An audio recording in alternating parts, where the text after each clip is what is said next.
এই মুহূর্তে রাজধানীর শাহবাগে আছেন আমাদের সহকর্মী শাহাদাত অভ্র। বিস্তারিত জানতে চলে যাচ্ছি তার কাছে। অভ্র, এই মুহূর্তে শাহবাগে কি পরিস্থিতি রয়েছে? ছাত্র জনতা এখনো অবস্থান করছেন কিনা, তারা কি বলছেন, বিস্তারিত জানাবেন।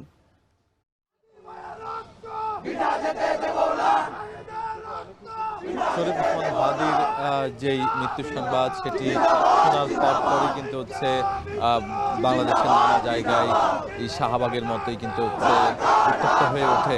আর এই মুহূর্তে কিন্তু দেখতে পাচ্ছেন এখনো কিন্তু স্লোগান চলছে। সেই 10টার পর থেকে 10টায় যেই সাধারণ মানুষ রাজপথে নেমে আসে, এই শাহবাগে নেমে এসেছিলেন যারা, তারা কিন্তু এখনো আছে এবং এই মুহূর্তে এখানে স্লোগান চলছে। তার পাশাপাশি এখানে যারা আছেন তারা বলছেন যে তারা যতক্ষণ পর্যন্ত না এই ওসমান হাদির খুনিদের গ্রেফতার করা না হচ্ছে ততক্ষণ পর্যন্ত এখানেই থাকবেন এবং এখানে ততক্ষণ অবস্থান করে পুরো রাজপথে তারা থাকবেন। তার পাশাপাশি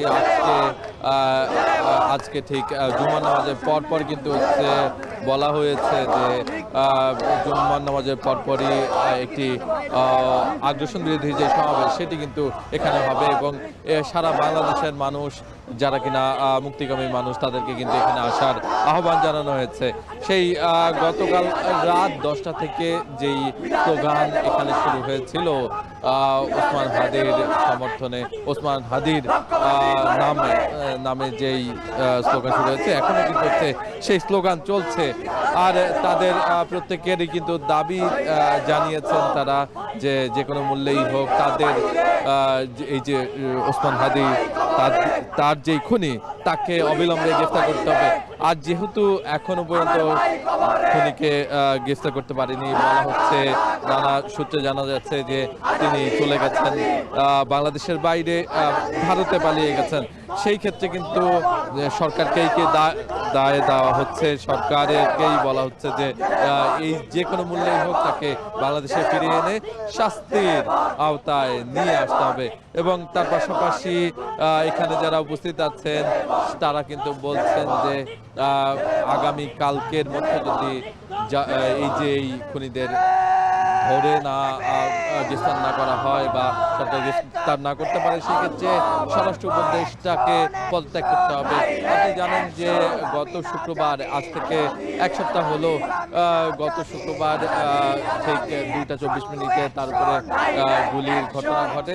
আর সেই ক্ষেত্রে কিন্তু হচ্ছে গুলির ঘটনা ঠিক কিছুক্ষণ পরপরই তাকে নিয়ে যাওয়া হয় ঢাকা মেডিকেলে এবং 4.5 ঘন্টা পর চিকিৎসা নেওয়ার পরেই কিন্তু তাকে নিয়ে যাওয়া হয় প্রাইভেট একটি হাসপাতাল, এভার কেয়ার। সেখানে এর পরবর্তীতে সরকারি সহযোগিতায় তাকে নিয়ে যাওয়া হয় সিঙ্গাপুরে। সেই সিঙ্গাপুরে অনেকটা সময় তিনি মৃত্যুর সাথে পাঞ্জা লড়ে তারপর তিনি গতকাল রাত 9:45 কিন্তু আমাদের কাছে সংবাদ আছে তিনি আর বেঁচে নেই। এর পরবর্তীতেই কিন্তু এই যে স্লোগান সেটি কিন্তু 10টা থেকে শুরু হয় এই শাহবাগে। শুধু শাহবাগ নয়, ঢাকার নানা প্রান্তে কিন্তু হচ্ছে নানা ধরনের স্লোগান দিয়ে রাজপথে নামতে দেখা যায় সাধারণ ছাত্র জনতাদের। এবং এর পরবর্তীতে আমরা কিন্তু ঢাকা সহ ঢাকার বাইরে নানা দেশের নানা প্রান্তেই কিন্তু আমরা দেখেছি এভাবে স্লোগান দিয়ে নানা রাজপথে এসে সবাই কিন্তু তাদের যে সমর্থন এবং খুনিকে গ্রেফতারের দাবি জানান। এ ছিল আমার কাছে শাহবাগের থেকে সর্বশেষ। ইনকিলাব মঞ্চের মুখপাত্র শরীফ ওসমান বিন হাদির মৃত্যুর খবরের পর থেকে শাহবাগে যে বিক্ষোভ চলছে সাধারণ ছাত্র জনতা, সেটি এখনো চলমান রয়েছে। এই বিষয়ে বিস্তারিত আমরা জানছিলাম সহকর্মী শাহাদাত অভ্রর মাধ্যমে।